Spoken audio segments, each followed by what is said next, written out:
Bueno, pues muchas gracias a todos los que ya se encuentran conectados. Vamos a comenzar para respetar a todos los que iniciaron muy puntualmente y con unos minutos de anticipación.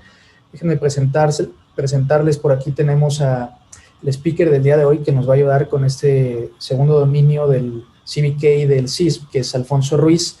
Déjenme comentarles un poquito acerca de él. Él es un experto en seguridad de la información que ha ayudado y ayuda a proteger a los activos de información de las organizaciones, identificando y resolviendo problemas de seguridad reales y potenciales. Además, ha protegido y protege los diferentes activos de la organización, definiendo privilegios de acceso, estructuras y controles de seguridad.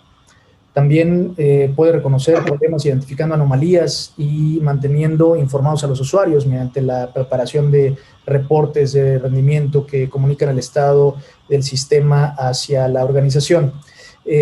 Dentro de sus principales skills, la realidad es que tiene skills muy variados, pero muy orientados también al tema técnico dentro de la parte de ethical hacking, gestión de vulnerabilidades, seguridad en las aplicaciones, un compliance técnico, compliance para ISO 27001,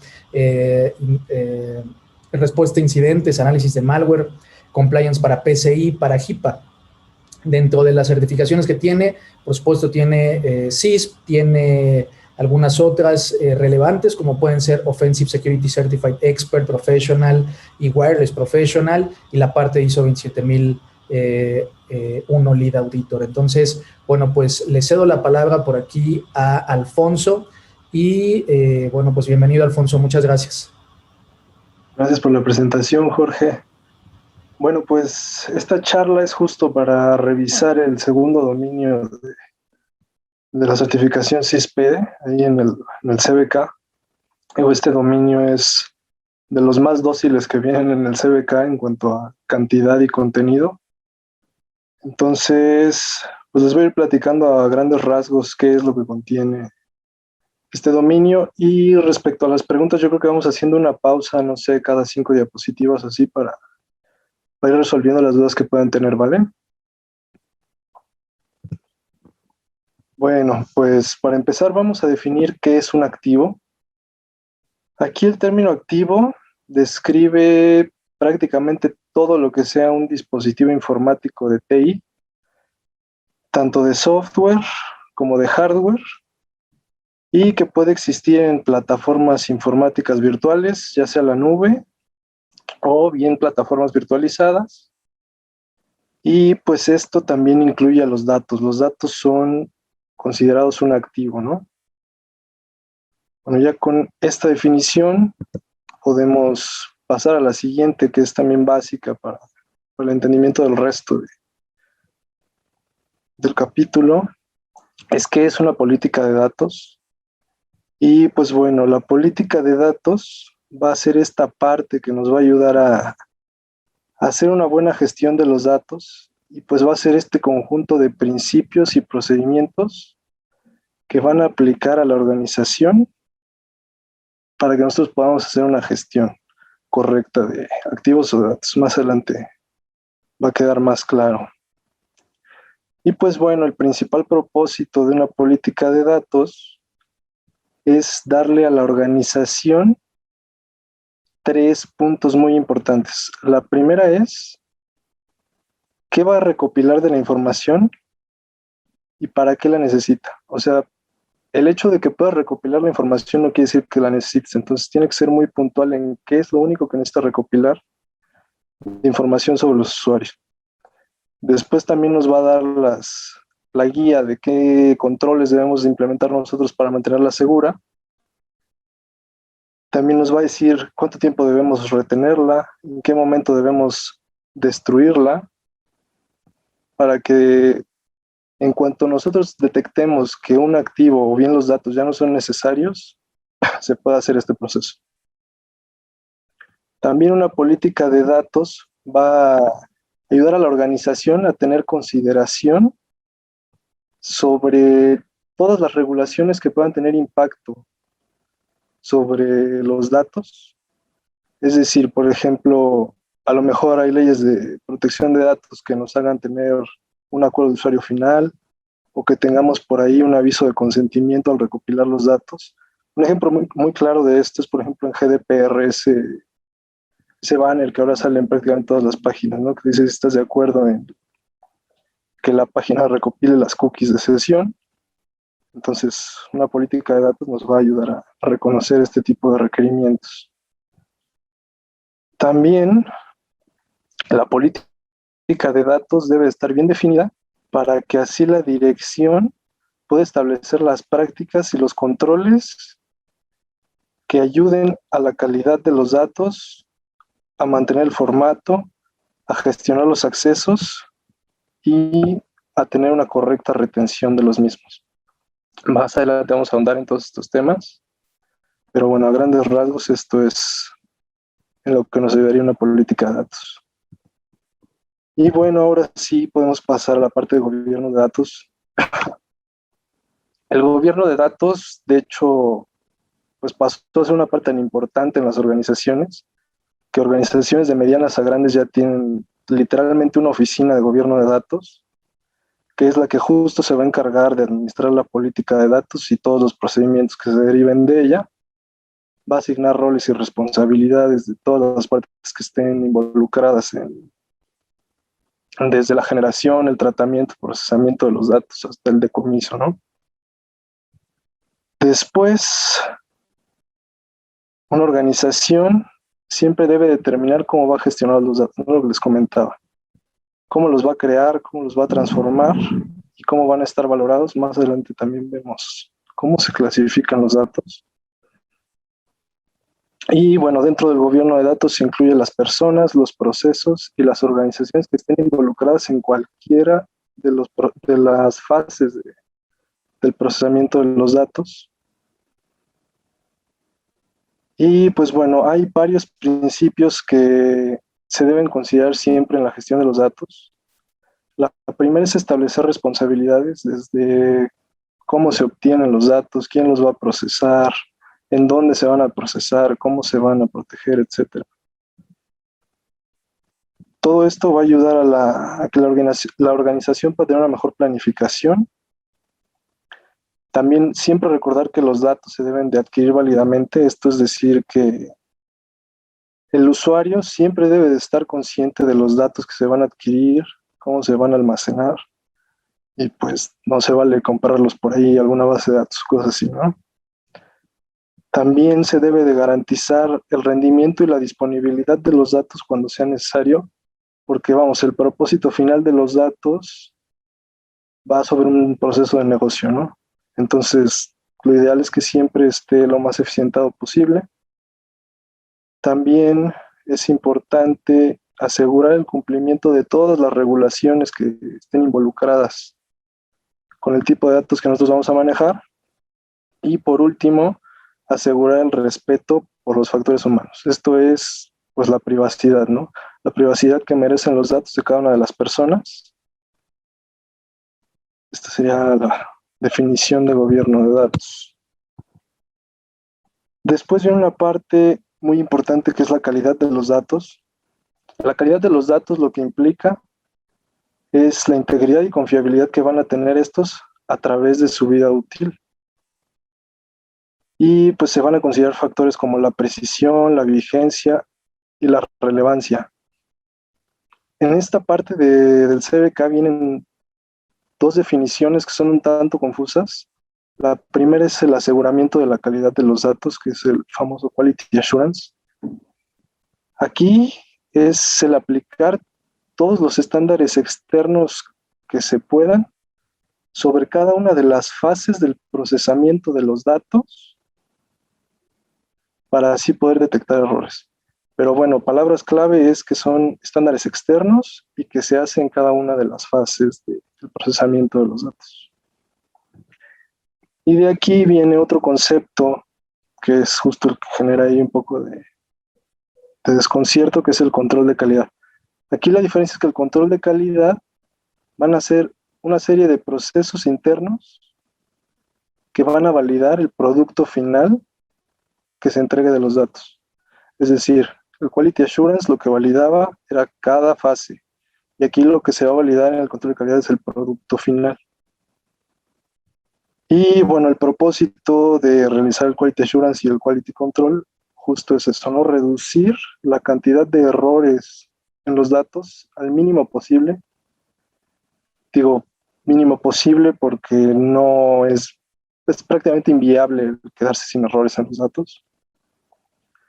Entonces, pues ahí el umbral de cuántos errores se aceptan por cada número de registros, es decir, va a depender siempre, ¿no?, del apetito que tenga la organización y de la cantidad de información que maneje. Y bueno, también el CBK nos define dos tipos de errores. Los primeros son los errores de comisión. Estos son los más sencillos de detectar y de corregir, que son los errores de entrada de datos o que se haya tenido una transcripción inexacta, etc. Y pues esto se arregla con un proceso de aseguramiento de quality assurance, en el cual pues se puede detectar en qué parte del proceso es donde los datos se están ingresando mal, ¿no? Por ejemplo, un formulario donde el usuario le estás pidiendo un correo y está metiendo puros números, ¿no? Eso sería como un ejemplo muy básico. Y tenemos los errores de omisión, que son más complicados de detectar, porque este tipo de errores es información que falta. Entonces, este tipo de errores de omisión los va a detectar el control de calidad, pero casi siempre se detectan al final justo de terminar el proceso, ¿no? Ya que tienes capturados los datos, te das cuenta de que faltó cierta información y son más complicados de corregir. Aquí sería la parte de calidad de los datos. Hasta aquí igual ya hacemos una pausa, no sé si haya preguntas.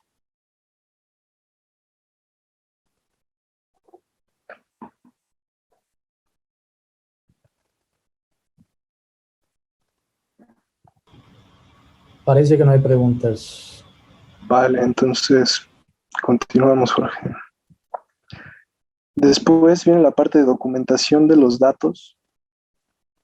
Aquí, pues es como en todo, ¿no? La documentación se debe de hacer idealmente desde un principio, justo cuando la cantidad de los conjuntos de datos no sea tan grande, porque como vaya creciendo, si no tenemos una documentación correcta de estos datos, pues nos vamos a dar cuenta de que ya no es tan viable hacerla, ¿no? Como van creciendo. Y pues bueno, justo la documentación es para que se pueda comprender qué es lo que deben de llevar los datos, qué es lo mínimo indispensable, que los usuarios tengan un entendimiento de qué tipo de datos están manejando y que los puedan utilizar de manera eficiente, ¿no? Entonces, dentro de la documentación de los datos que se van a manejar, justo debe estar, por ejemplo, cómo se crearon los datos, cuál es el contexto de los datos. Ahí con contexto de los datos nos referimos a desde cómo se crearon hasta cómo se van a procesar, cómo se van a almacenar, qué mecanismos de seguridad se van a utilizar, cuál va a ser el fin, etc. También la estructura que deben de tener los datos y su contenido. Más adelante profundizamos en esto. Y también registrar cualquier manipulación que se haya dado en los datos. Si hubo actualizaciones, si se agregaron registros, etc. ¿Vale? También, ¿cuál es el propósito de documentar los datos? Pues lo que comentaba en la diapositiva anterior, es garantizar que sean lo más longevos posibles, que se puedan reutilizar, que los usuarios comprendan el contenido, el contexto y los límites de los datos que están utilizando, que sea un descubrimiento más fácil de los datos dentro de la organización. Aquí porque muchas veces se empiezan a repetir procesos, ¿no? Hay información que ya se tiene, o sea, en alguna base de datos y se inicia otra vez una campaña para recolectarlos, ¿no? A esto nos referimos con la parte de descubrimiento de datos.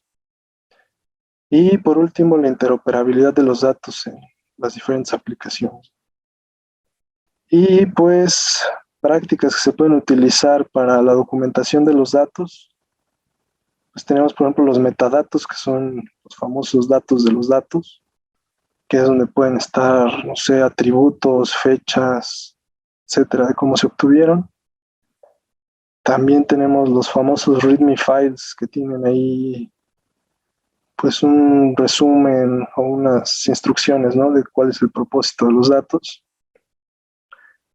Y pues también podemos tener la documentación dentro del contenido de los archivos, ¿no? Tener por ahí, no sé quién los creó, en qué fecha fueron creados, cuál es el propósito, etcétera. De aquí pasamos a la organización de los datos. También esta parte es muy importante porque nos va a ayudar justo a controlarlos. Ya como vayan creciendo va a ser mucho más sencillo. En general tenemos dos puntos que son los que resaltan en la organización de los datos. El primero es la clasificación y el otro es la estructura de los datos. La clasificación ahorita andamos un poquito más, pero bueno, la estructura de los datos va a ser importante para que nosotros podamos permitir el acceso, modificar los datos de manera eficiente y que al momento de almacenarlos sea de manera organizada. ¿Eh? Y pues bueno, aquí el CBK nos presenta dos ejemplos de clasificación de los datos. La primera es la versión comercial o la que utilizaría una organización privada, y la otra es la militar, ¿no? Que utilizarían las dependencias de gobierno de Estados Unidos. Vamos a empezar con la comercial. Y aquí el primer escalón que nos presentan, que sería el más alto, es la información sensible. Esta información sensible es la que requiere acceso limitado, es la más importante de la organización y la cual requiere mantener un grado alto de integridad. Esta es la información que más daño generaría si se divulga. Es decir, por ejemplo, en un banco, no sé, estarían los saldos, los números de tarjeta, y que se juntara con nombres, domicilios. Eso sería como la información más sensible que podría tener. Después, un escalón abajo, tenemos la información confidencial. Aquí está un escalón abajo de la información sensible, pero aún así causaría daño si se difunde. Es decir, por ejemplo, tomando el ejemplo de un banco, imaginemos que no se van los números de tarjeta y no se van los saldos, pero se van todos los nombres, direcciones, teléfonos y correos electrónicos de las personas. Digo, el impacto sería un poquito más bajo, pero aún así en diversas regulaciones tendría un impacto bastante alto. Después tenemos la información privada, que si bien tiene un impacto menor sobre la organización, si se divulga también tendríamos problemas por temas de regulación, ¿no? Por ejemplo, aquí estaría un ejemplo muy sencillo que es la información de recursos humanos sobre los empleados. Vamos, otra vez, no se fugó la información de los clientes, no se fueron los números de tarjeta ni los saldos, pero toda la información de los empleados se fue, ¿no? Entonces también nos pone ahí en una brecha importante de seguridad. Los siguientes dos escalones sería la información propietaria. En esta información propietaria entra toda la información relacionada con los procesos de negocio de la empresa y que si se divulgara tendría un compromiso de la ventaja competitiva, ¿no? Entonces, por ejemplo, serían las especificaciones de un producto, por ahí que se fuera el código de alguna aplicación, bases de datos de proveedores. Esto entraría en información propietaria. Y por último tenemos la información pública, esa es la que por naturaleza del negocio es pública y pues no representa un riesgo. Si se divulga porque técnicamente ya está divulgada desde un principio, ¿no?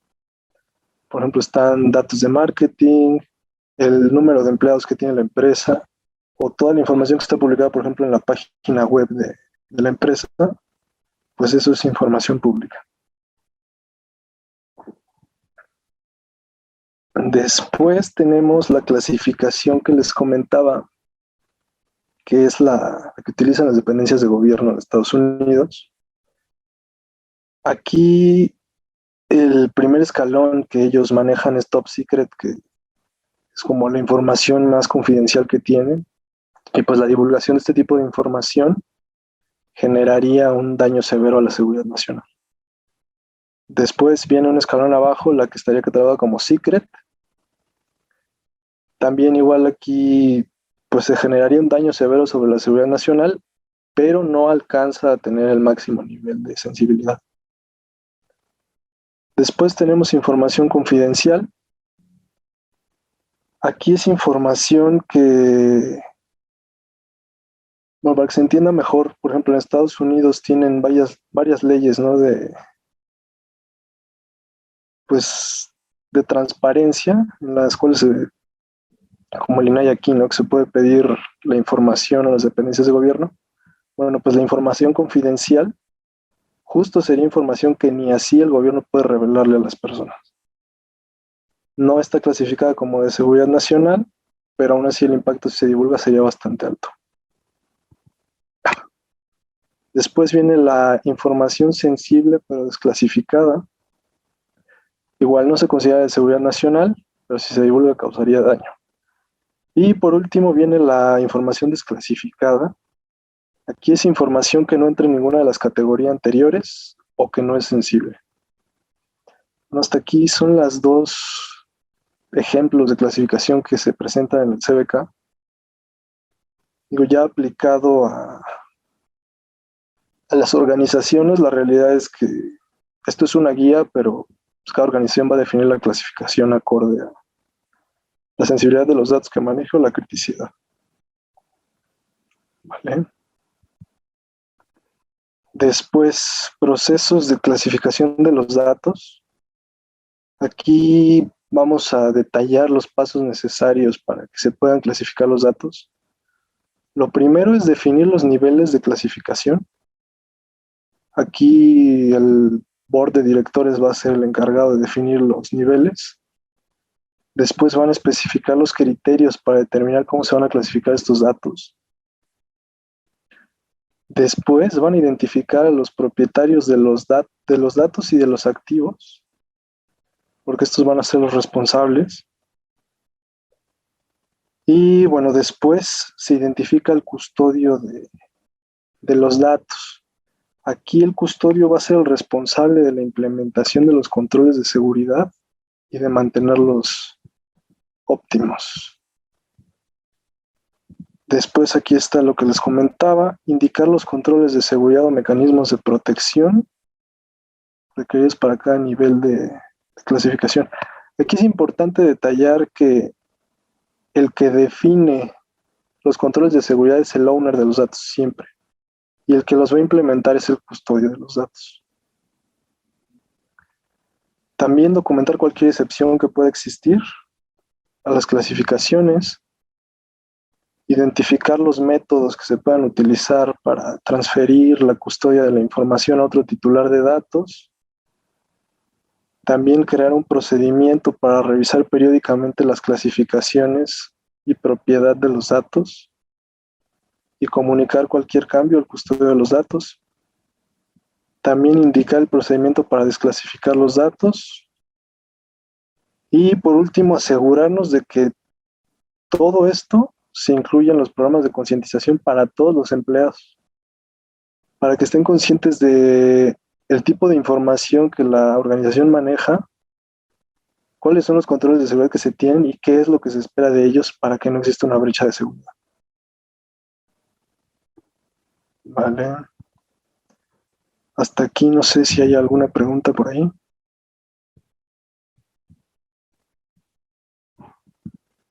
Creo que no. Parece que no hay preguntas. Digo, para todos, recuerden que pueden por ahí poner las preguntas, ya sea en la sección de preguntas y respuestas o en el chat. Sin ningún problema las leemos. Perfecto. Vale, después se ahonda en por qué se hace una categorización de los datos. Aquí hay dos funciones principales. La primera es reflejar el valor que la organización atribuye al activo o a la información que se maneja.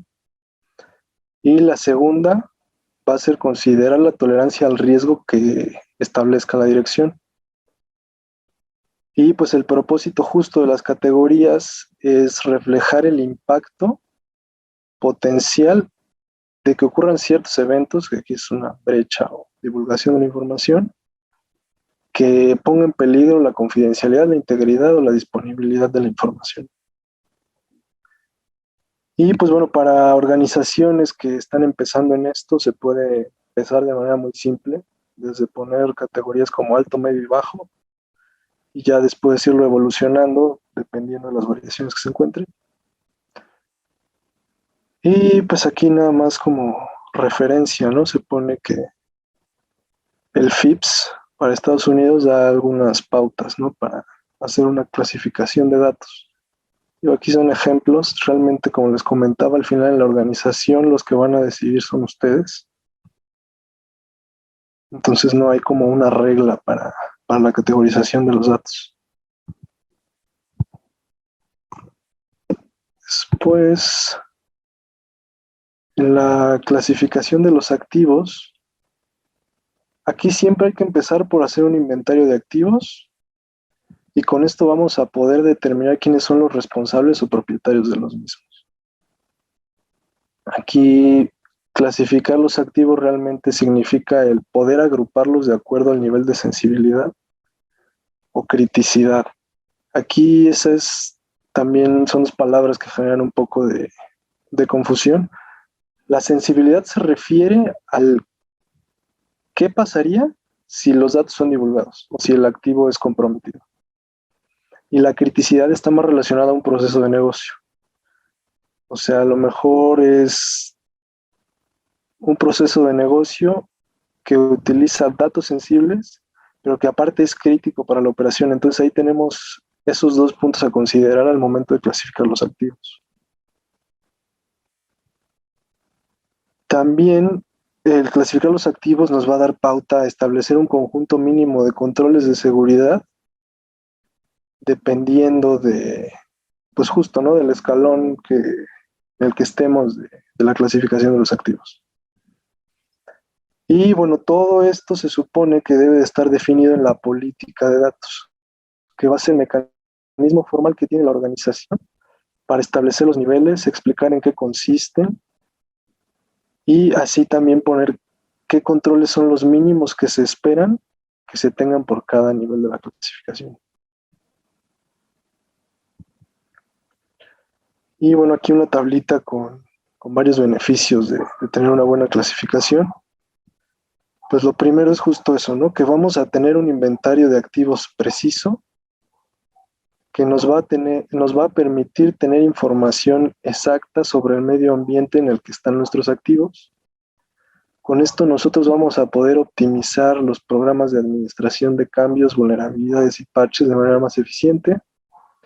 Vamos a poder optimizar los mantenimientos de todos los sistemas, digo aquí dice Windows, pero pues es general. También vamos a poder eficientar los controles de seguridad que se tienen. Y este es muy importante, va a permitir la personalización de la protección para los datos sensibles. Un ejemplo aquí muy pues, gráfico es, por ejemplo, ¿no? Si nosotros tenemos bien identificado el ambiente de PCI que va a utilizar la empresa, nosotros ya sabemos que la red tiene que estar segregada, que, no sé, números de tarjeta tienen que estar tokenizados de alguna manera. Entonces, si nosotros ya tenemos bien identificado cuáles son, no vamos a tener que estar buscando entre todos los activos a ver cuál tiene esa información, en cuál tenemos que aplicar los controles, etcétera. Después, identificar activos falsos. Aquí a lo que se refiere es que estén mal categorizados o que no hayamos detectado antes. También podemos identificar riesgos potenciales. Aquí lo mismo, ¿no? Si nosotros tenemos bien identificado el tipo de datos o de información que vamos a manejar, podemos pues adelantarnos, ¿no? Por ejemplo, si vemos que tenemos información de salud de clientes y nuestra empresa opera en Estados Unidos, pues probablemente nos aplique HIPAA, ¿no? O si manejamos números de tarjetas de crédito y por ahí procesamos la información, a lo mejor nos aplica PCI, ¿no? Etcétera. También como vamos a tener un inventario de activos bastante preciso, pues identificar a los propietarios va a ser más fácil, ¿no? Y también identificar si hay temas de propiedad intelectual en los activos. También hacer un presupuesto de cuánto van a costar los mecanismos de seguridad que vamos a implementar va a ser más sencillo justo porque lo vamos a tener categorizado. Y pues vamos a estar en cumplimiento con las regulaciones que nos apliquen. ¿Vale? Después, para la clasificación de los activos, tenemos dos tipos de análisis.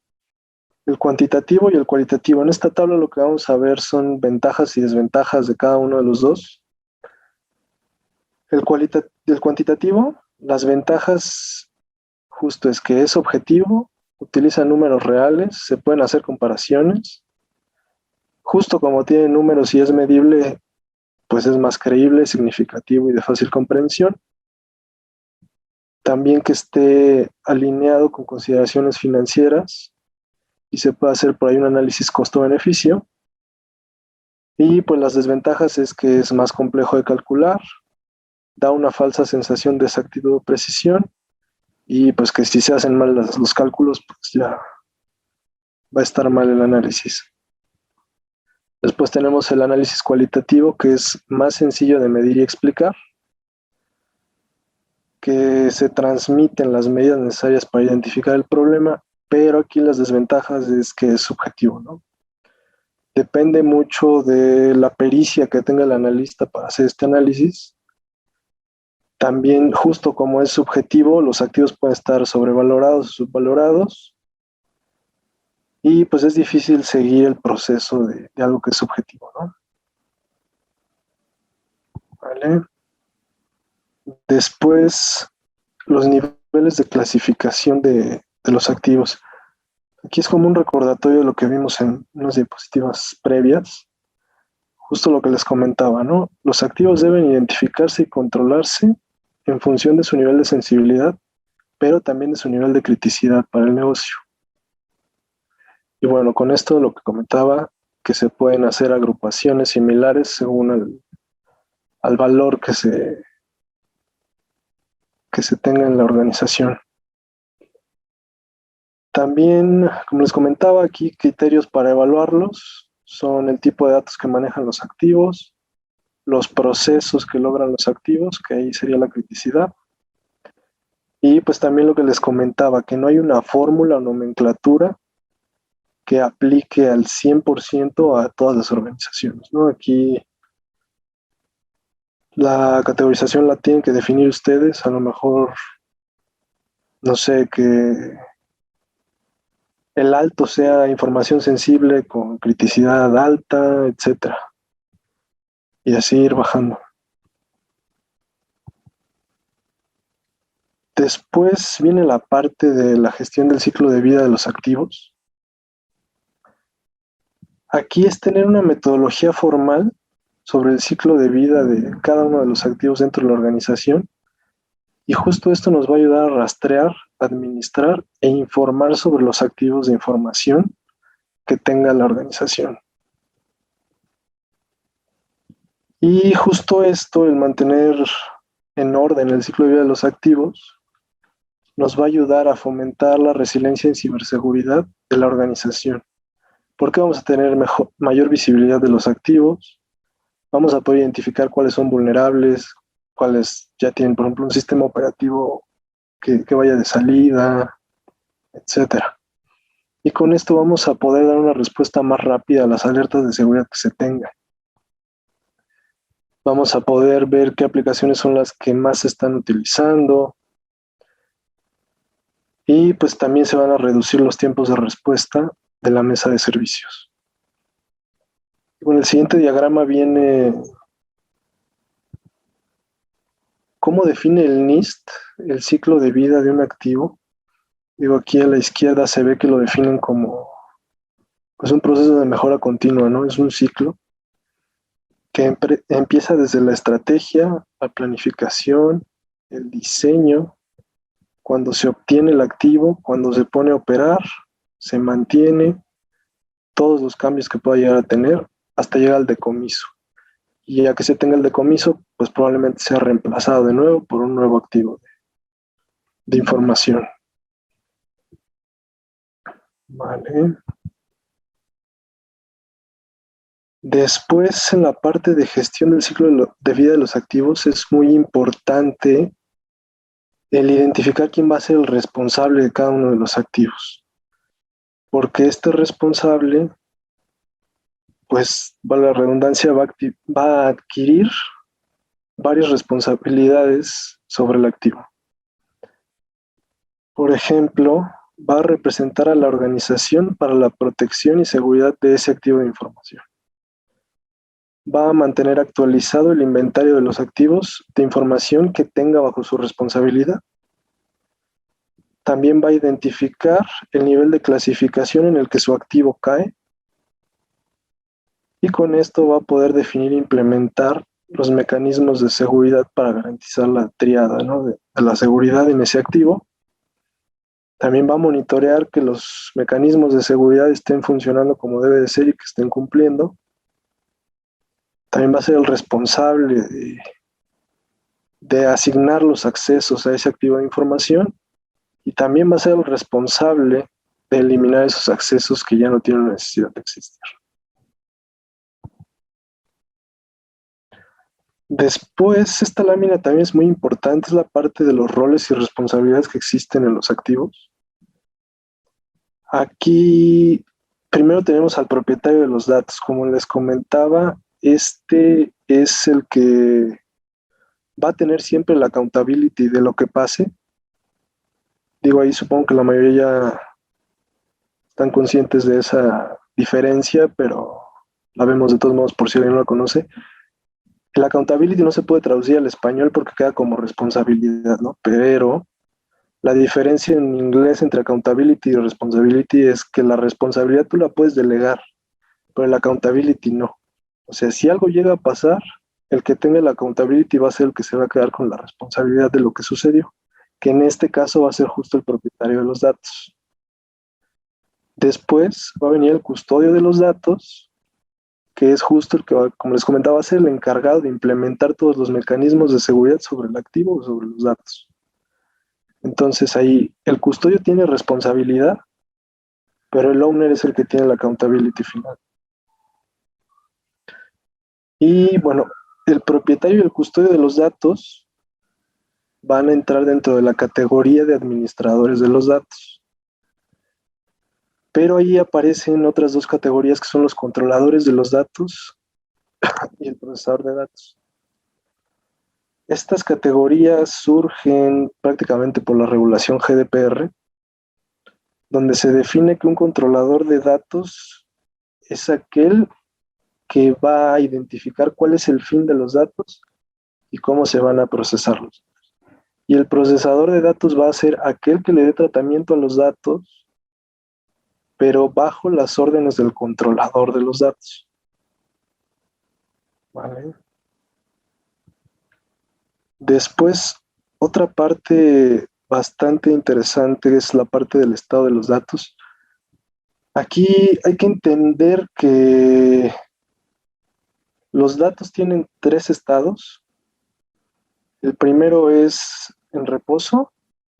Aquí los datos en reposo son todos los datos que están almacenados, ya sea que estén en discos duros, discos de estados sólidos, arreglos de discos en la nube, etcétera, pero que están almacenados. Nada los está ocupando. Esto es un dato que esté en reposo. Y bueno, aquí mecanismos de seguridad que tenemos sobre la información que está en reposo, pues prácticamente todo es cifrado, ¿no? Cifrado de discos duros, etcétera, cifrado simétrico, etcétera. Después tenemos el segundo estado, que es en tránsito. Aquí la información en tránsito pues va desde, por ejemplo, cuando nos conectamos a una base de datos, esa transferencia es información en movimiento o en tránsito. También, por ejemplo, cuando hacemos una conexión a una página de internet, todo eso es información que son datos en tránsito. Y pues aquí dependemos también bastante del cifrado. Por ejemplo, les pongo otra vez, ¿no? La conexión a la base de datos debe de estar cifrada para que no se puedan hacer ataques de hombre en el medio. La conexión a las páginas de internet o aplicativos también debe estar cifrada. Aquí, digo, más adelante se especifica en los demás capítulos, pero bueno, lo que se recomienda es el uso de TLS, ¿no? Sobre SSL. Y por último, tenemos el último estado de los datos, que es el menos conocido, que es justo cuando están en uso. Cuando están en uso es que están en memoria. Es decir, cuando tú te conectas a una página o una aplicación y se generan cookies, eso es información que está en memoria. También, por ejemplo, cuando pones una contraseña para un aplicativo o para desbloquear tu computadora, esa contraseña queda en memoria. Entonces aquí también hay mecanismos para ofuscar este tipo de información o, por ejemplo, en el caso de las cookies que estén cifradas o que al menos estén por ahí codificadas con algún esquema que no sea tan sencillo de revertir. Vale. Perdón, por acá nos pregunta, Hacia adelante. nos pregunta Carlos Miranda, ¿podrás volver a repetir la diferencia entre controlador y procesador? Sí, sí, sí. Sí, el controlador va a ser el que conoce cuál es el fin de los datos y va a definir cómo se deben de procesar. Y el procesador de los datos va a ser el que prácticamente solo recibe órdenes de qué es lo que debe de hacer con los datos. ¿Vale? Que digo, al final de cuentas, los dos, para el caso de GDPR, los dos son responsables de algunas cosas, pero esa sería la diferencia. Listo, pues continuamos. Después viene la parte de retención de datos.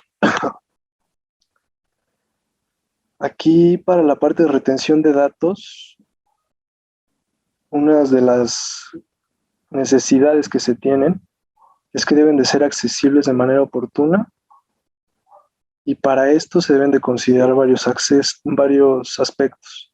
El primero es la taxonomía. Esto nos dice qué esquema vamos a utilizar nosotros para clasificar los datos. Por ejemplo, al momento de almacenarlos, podemos, no sé, agruparlos dependiendo del proceso de negocio que los va a utilizar, ¿no? A lo mejor base de datos de recursos humanos o base de datos de desarrollo de productos. También los podemos agrupar por tiempo, por ejemplo, base de datos del 2015, base de datos del 2016, etc. También a lo mejor por unidad organizacional, una base de datos de ejecutivos, una base de datos de empleados de sindicatos, etc.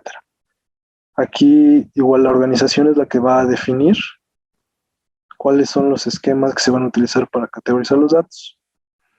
Después la clasificación, que son ya las que vimos en diapositivas previas, que era, por ejemplo, la comercial y la militar. Aquí sería la clasificación. Después tenemos la normalización. Aquí es definir qué tipo de datos se van a utilizar. Por ejemplo, si vamos a almacenar puro texto plano, que sea puro texto plano. Si van a ser puras imágenes en JPG, que sean puras imágenes en JPG. Si son puros PDFs, que sean puros PDFs, ¿no? Entonces es justo el validar esto, ¿no? Que se tengan en los formatos que se tenga definido en la organización. Y por último, la indexación. Aquí es que la información tenga un índice para que pueda ser buscada de manera rápida. Por ejemplo, si lo comparamos con una base de datos relacional, pues tenemos siempre un índice, ¿no? Que nos va a ayudar a buscar entre las columnas y las filas de la base de datos. Y pues justo eso, ¿no? Es para que la retención de datos sea eficiente. Y pues también en el CDK viene pues, una tabla de ejemplo de cuánto tiempo se debe de conservar la información.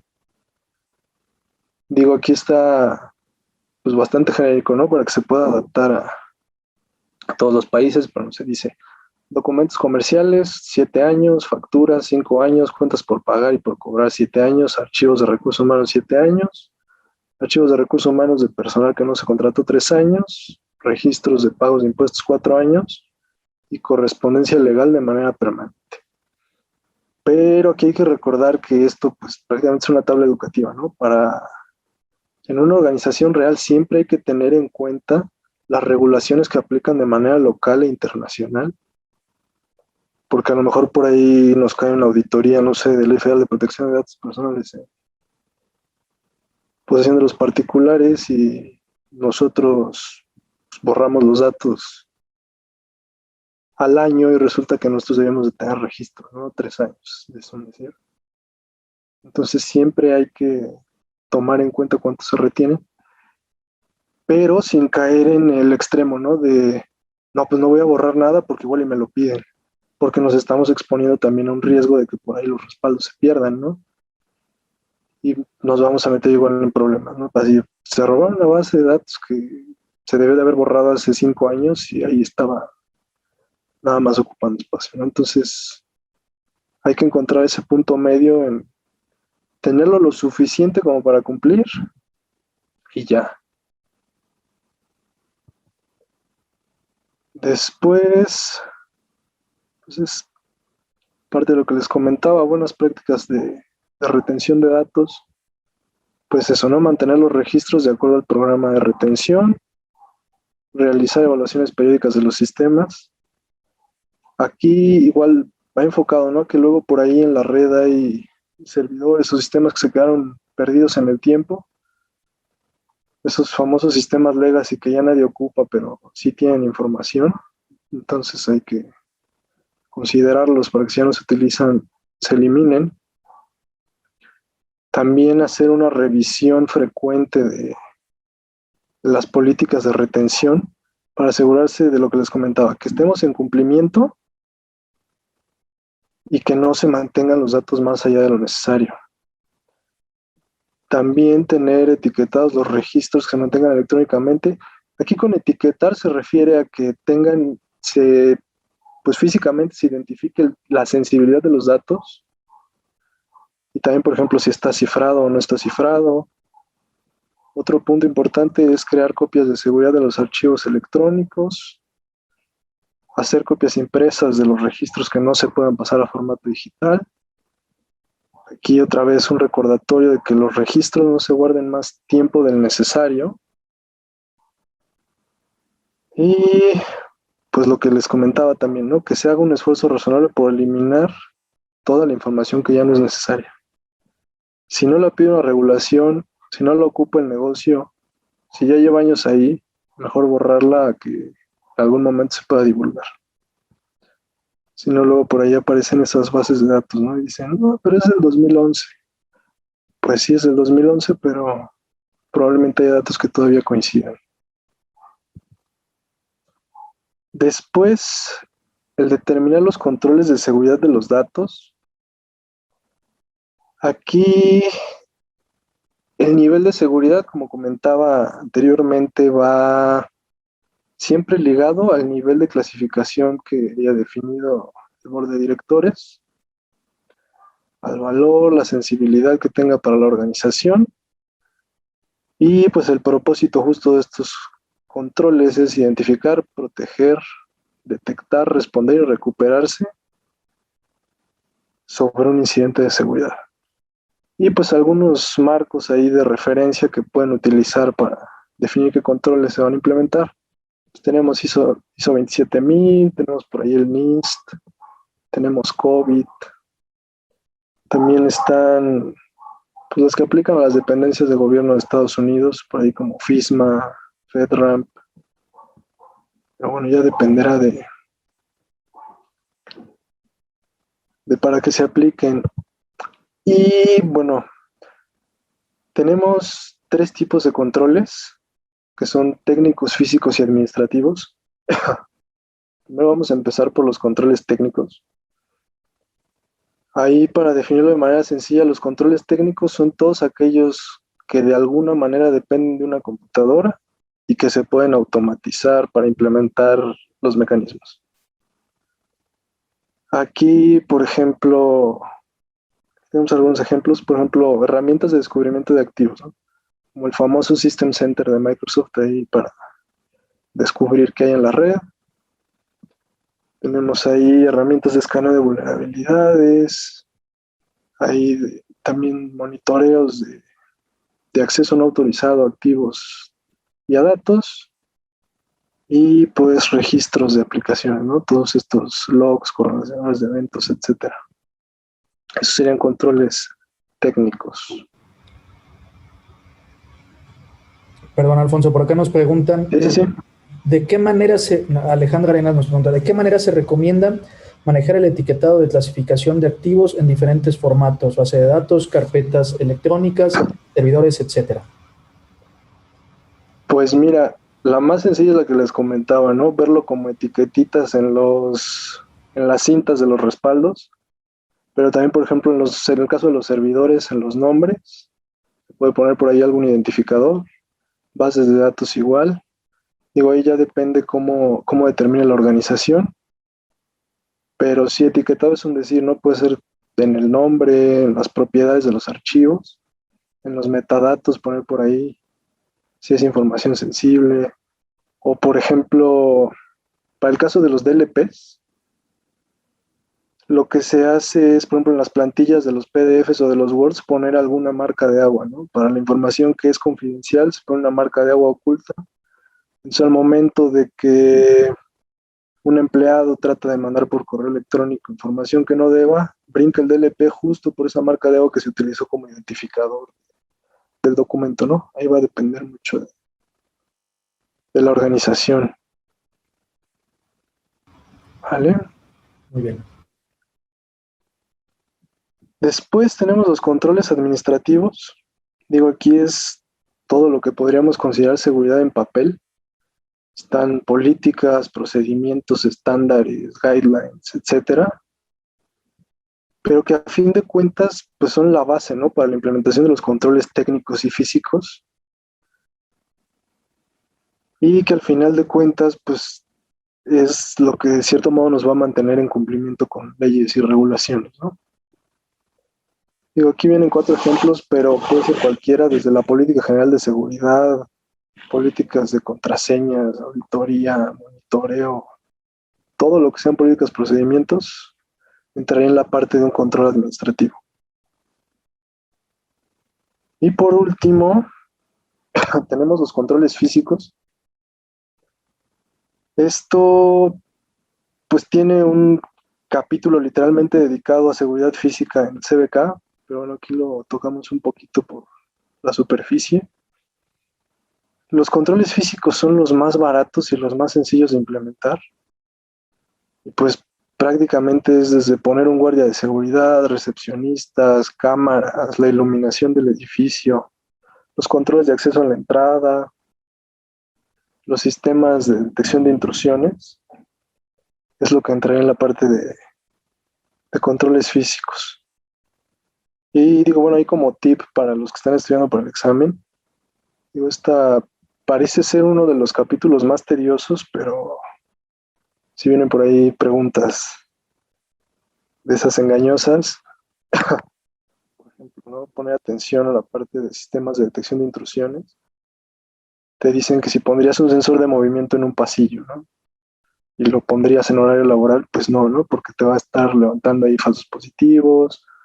O no sé, te dicen que si pondrías una cámara con lente fijo a la intemperie, pues tampoco, ¿no? Porque si tiene lente fijo no va a enfocar en las 24 horas del día. También otra muy buena es la de si pondrías perros o guardias de seguridad, pues la última opción que se supone que debes de considerar es justo eso, ¿no? Poner animales, porque es sobre lo que menos control tienes. Pero bueno, ese es como pro tip, nada más. Después, métodos de protección de los datos. Ahí tenemos varios mecanismos para la protección de los datos. Uno, como les comentaba, es la parte de los respaldos. También está la parte del marcado y el etiquetado, la parte de las políticas, la desclasificación de los datos. Aquí se refiere a cómo va pasando el tiempo, a lo mejor los datos ya dejan de ser confidenciales o van bajando de categoría. Esa es la desclasificación de los datos. También la parte de desidentificación, ofuscación y anonimización, que es toda esta parte de tokenizar los datos, ¿no? De hacerlos irreconocibles o por lo menos una parte de ellos. También tenemos la parte de destrucción de datos, que ahorita vamos a ver más en profundidad. Y el almacenamiento de los datos. Por aquí alguien nos comenta, Luis Miguel Murguía dice que en la práctica el tema al parecer de la me parece, en la parte de los activos. Dice que no funciona muy bien. Dice una alternativa viable es en el propio registro de activos informáticos. Creo yo que se refiere más bien al inventario de activos informáticos. Sí, justo, mantener una CMDB ahí sería como lo ideal. Aquí se vuelve complicado en organizaciones que son muy grandes. Mantener una CMDB, una sola, para toda la organización se empieza a complicar. Pero sí sería una buena opción. Muy bien. Vale. Y pues por último, la parte de destrucción de la información. Aquí lo acomodé en 3. La primera es la eliminación digital. Aquí no se incluyen procesos físicos y tenemos 3 grandes pues, categorías. La primera es el borrado de los archivos, ¿no? Cuando tú le das borrar, se va a la papelera y de la papelera tú lo borras. Aquí lo único que estás haciendo es sacar el archivo de la tabla del disco duro, pero la realidad es que recuperarlo no representa mayor problema.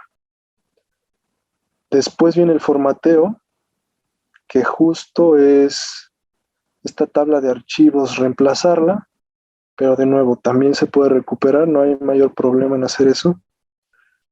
Y por último, tenemos procesos de sobreescritura. Aquí lo que van a hacer es reemplazar la tabla, pero también reemplazar los datos con patrones aleatorios de ceros y unos para que la información no sea recuperable. Entonces, cuando se trata de eliminación digital, la sobreescritura es por la que se optaría. Después tenemos un proceso pues, bastante peculiar que no es eliminación digital ni física, que es la desmagnetización. Aquí lo que se hace es un proceso de pasar los discos mecánicos por imanes y los imanes van a pues, alterar los registros que tienen en el disco duro. Muchas veces el disco duro pues prácticamente queda inutilizable, pero físicamente no se rompió, entonces no entra como destrucción física. Pero bueno, esta también es pregunta de examen. Aquí, dato curioso, la desmagnetización solo funciona en discos mecánicos. Los discos de estado sólido son inmunes a la desmagnetización, pero ahí se puede optar por la sobreescritura o también se utiliza el cifrar toda la información y pues ya la información no se puede recuperar. Y por último, la destrucción física. Aquí, pues literal es destruir el disco. Hay por ahí hacerlo con fuego, con ácido, rompiendo los discos, etcétera. Y pues ya eso sería todo para el capítulo 2. No sé si tienen ahí preguntas, pues las leemos. Muy bien, gracias Alfonso. No sé si por ahí tengan preguntas, comentarios, experiencias que alguien quiera también compartir. Recuerden que estos foros nos ayudan también a poder conocer un poco lo que otros también están viviendo en sus propias organizaciones. Así que... Sí.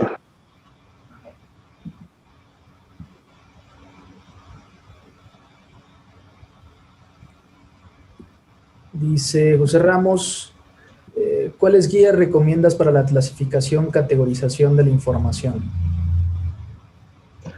Para la clasificación de la información, pues ahí como les comentaba, depende mucho de la madurez que tenga la organización. Si es empezar de cero, yo me iría con un bajo, medio, alto y de ahí irse moviendo. Y ya pueden poner, pues les pongo otra vez el ejemplo del banco porque trabajo para uno, ¿no? Pero poner información que tenga que ver con Banco de México, información que tenga que ver con PCI, información que tenga que ver con temas de SWIFT, Speed, SPAY, etcétera. Y ahí dependerá del giro de la organización.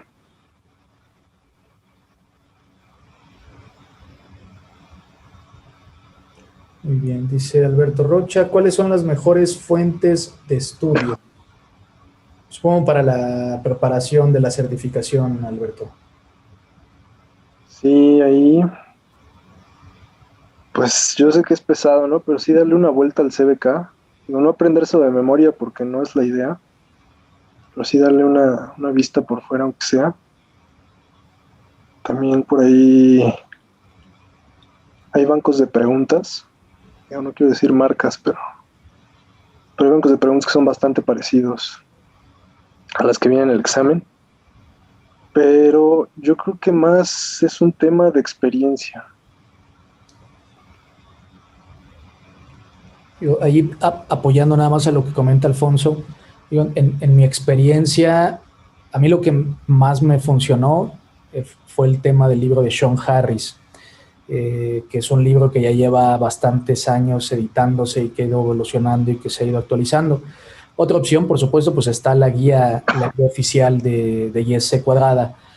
Ambos libros, sobre todo el tema de Sean Harris, es una lectura bastante entretenida, o sea, no es una lectura pesada, a ver, es una lectura muy larga porque sabemos que abarcar todos los dominios y a profundidad es una lectura bastante larga, pero la verdad es que es una lectura bastante entretenida, la forma en la que está redactado lo hace bastante entretenida. Dice, a ver, voy primero con la del espectador anónimo. Al hacer pentest, ¿cómo escoges los activos que deben ser probados? Interesante, un poco fuera del tema del dominio, pero bastante interesante para que la responda Alfonso. Pues mira, ahí voy a explayar un poquito. Y depende del enfoque que quiera dar la organización. Ahí lo dividimos en tres tipos. Tenemos caja negra, caja blanca y caja gris. Caja negra es donde el cliente literalmente te dice, yo no te voy a dar nada, ¿no? Está desde el que te dice literalmente que es que te tienes que meter a la oficina y a ver qué haces. Y pues tú ya empiezas a ver, por ejemplo, no sé, dependiendo de los nombres de los activos en la red, ¿no? Empiezas a ver a lo mejor por los nombres servidores que son de SPAY, servidores que son de Swift, cosas que manejan dinero, por ahí bases de datos de empleados. Te enfocas a eso, ¿no? La parte de caja gris, pues a lo mejor te da una lista de activos, ¿no? Te dicen de estos 100 servidores, pues a ver qué puedes hacer. Y en la parte de caja blanca, pues sí es literal, ¿no? A ver, pégale a estos 5 servidores e incluso ten por ahí un usuario sin privilegios para que también valides temas de escalación de privilegios, etcétera. Pero sí, ahí se vale de todo. Muy bien. Y luego por acá nos dice Rocío. Jorge, ustedes dan el curso oficial de CISP. Déjenme comentar eso. Este webinar lo estamos haciendo justamente en colaboración con Global Links, que es un partner oficial de ISC Cuadrada para capacitaciones, y obviamente ellos les pueden dar información acerca de los cursos que tienen y obviamente del curso de CISP. Ya por ahí están los datos de Global Links en la pantalla. Edgar Dávalos comenta, para la confidencialidad de los datos en movimiento o en forma temporal, ¿qué tan recomendable es la encriptación cuando el caso son bases de datos grandes en cloud? ¿Qué tanto puede pegar el performance de la aplicación? Interesante. En tránsito no pega prácticamente en el performance, porque realmente el intercambio de llaves sucede cuando se establece la conexión. Que sería, por ejemplo, el caso de una VPN, sería un ejemplo comparable. O sea, tú puedes hacer transferencias de archivos gigantescos por VPN y la realidad es que la pérdida en performance es mínima. La problemática del cifrado en bases de datos es más en los datos estáticos. Porque si tú intentas cifrar todos los datos que dijeras, a mí todos los datos me importan y yo voy a cifrar todo, el hacer ese descifrado de cada dato, por ejemplo, de cada fila, allí es donde sí hay una pérdida de performance y por eso es que no puedes cifrar la base de datos completa. Gracias. Bueno, por acá nos ponen también Javier Luna, que en paz descanse, Sean Harris, y por supuesto, yo hace algunos años. Bueno, no sé si hay alguna otra pregunta, comentario, anécdota por acá. Jorge Barroso dice, para la clasificación de datos, ¿cómo alinearse con la clasificación de proveedores en la nube o es recomendable hacer la clasificación de acuerdo a las políticas internas? Ahí hay que recordar siempre cómo es el cumplimiento de temas de regulaciones. Siempre hay que acotarse a la regulación local, luego la regulación internacional, y después viene la parte de políticas y procedimientos internos. Y para el caso de la nube, pues más bien que se adaptaran a la organización, no tanto nosotros pegarnos a lo que ellos manejan. Muy bien. No sé, aquí Alfredo dice, ¿cuáles son las técnicas de cifrado que recomiendas? ¿Cuáles usan los proveedores de nube? Técnicas de cifrado. Por ejemplo, para datos que están almacenados, pues prácticamente todo es cifrado simétrico, ¿no? AES-256. Para temas de transmisión de datos, prácticamente todo está en TLS, o hay cosas que son legacy, pues no las puedes sacar de SSL versión 3, ¿no? Pero sí, prácticamente ya todo va en TLS versión 1.2, 1.3. Para el caso de datos en tránsito. Sí, también cuáles usan los proveedores de nube, pero me parece que justo ya respondiste. Sí. Muy bien. ¿Alguna otra duda o pregunta?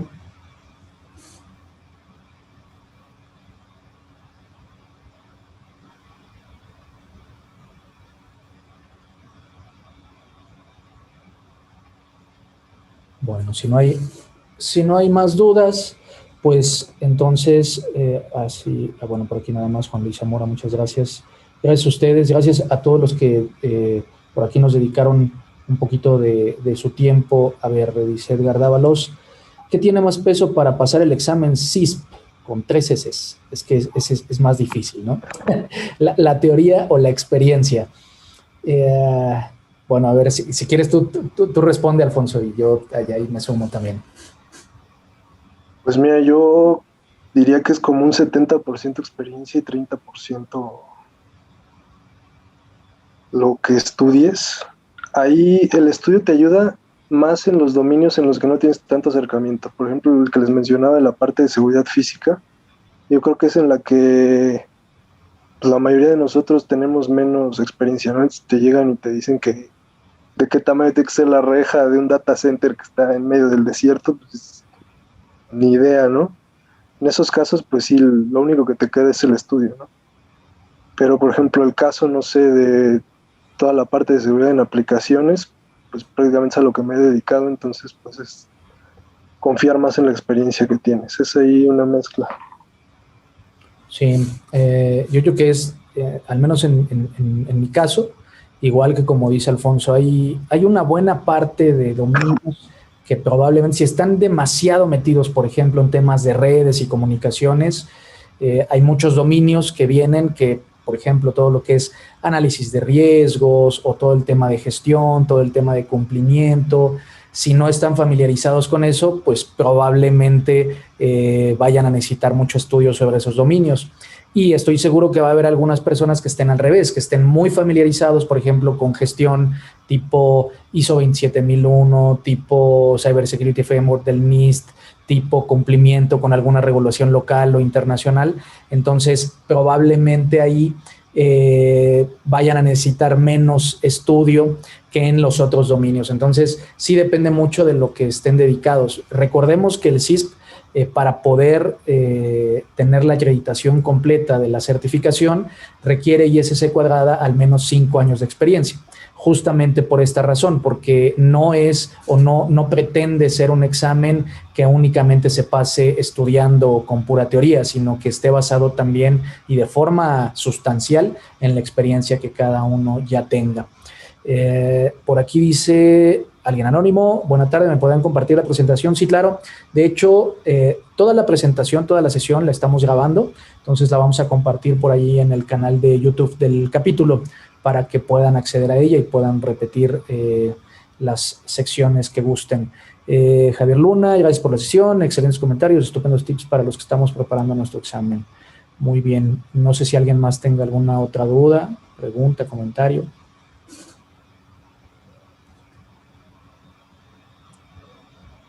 ¿Cuál es el canal? Dice Rocío, ISC2 Mexico City Chapter. Algunos nos han preguntado que por qué lo tenemos en inglés como Mexico City. ISC Cuadrada maneja todos los nombres de los capítulos en inglés, independientemente del lugar en donde se encuentren, ¿no? Entonces, para homologar ese tema, por eso es que lo tenemos así como Mexico City, no porque queramos pronunciarlo siempre en inglés, ¿sale? Héctor Mayoral dice, muchas gracias por la sesión. Gracias.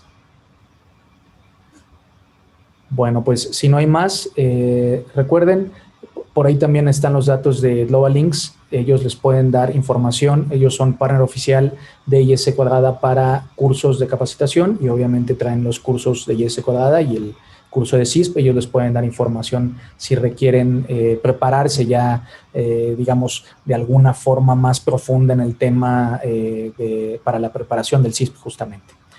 ¿Sale? Bueno, pues muchas gracias a todos.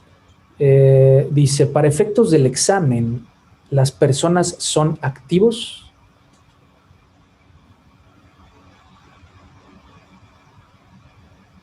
A fines del examen, las personas son activos, cuentan como activos y hay también como tip para las preguntas, son el activo más valioso de la organización. Muy bien. Gracias por esta conferencia, muy útil para la preparación del examen. Pues listo, entonces, si no hay más, pues muchas gracias a todos los que tuvieron oportunidad de conectarse. Y recuerden, esta es la segunda sesión que estamos haciendo de este tipo. El próximo mes vamos a hacer una cada uno de los meses hasta completar los 8 dominios. El siguiente mes, en julio, estaremos teniendo el dominio número 3. Y bueno, de igual forma será algo similar a estos webinars y también lo estaremos grabando. ¿Sale? Bueno, pues muchas gracias, Alfonso, por tu tiempo. Muchas gracias a todos los que se conectaron. Y bueno, sigan por ahí al pendiente en redes sociales y todo lo que estamos publicando. Dice, por último, ¿cómo conozco la liga para la siguiente sesión? La publicamos ahí, la publicamos en redes sociales y a todos los que se conectaron hoy se las hacemos llegar al correo electrónico para que, digamos, sigan el tracking completo de todas estas sesiones. Muchas gracias, nos vemos pronto, cuídense, que estén muy bien. Hasta luego, bye.